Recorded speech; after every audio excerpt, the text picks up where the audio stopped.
This is precisely the sort of project that is at risk if Malcolm Turnbull's National Energy Guarantee policy goes ahead.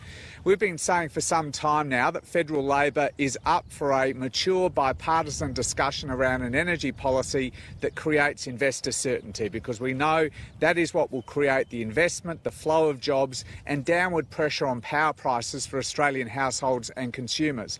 But we're not going to agree to a policy that is deliberately designed to strangle renewable energy investment. Last week, Bloomberg Finance released their modelling of Malcolm Turnbull's policy, and it showed that that policy would strangle renewable energy investment. Just to put that in context, in the current 2-year period, we've seen 5,500 megawatts of renewable energy investment go forward in Australia. Large-scale renewable energy projects like this and wind projects across the country, almost 3,000 megawatts per year.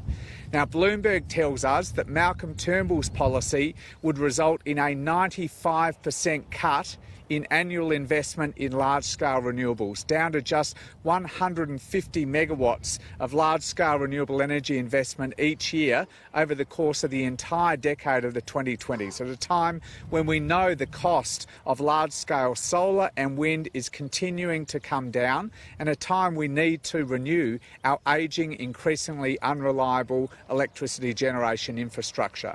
So we will continue to make the case for a mature, forward-looking bipartisan energy policy, but these sorts of projects will not take place in the future if Malcolm Turnbull has his way.